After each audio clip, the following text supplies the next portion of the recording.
একটা সময় খুব চেষ্টা করতাম জানো, সবার কাছে নিজের ইমেজ বাঁচানোর।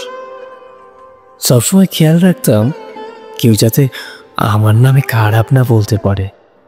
সবার সব কথা শুনতাম, যে যা বলতো তাই করতাম। এক কথায় ভালো হয়ে থাকতাম।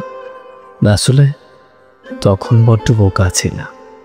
তখন সবাই যে নিজের প্রয়োজনে স্বার্থে কাজে লাগাতো এটাই বুঝতাম না।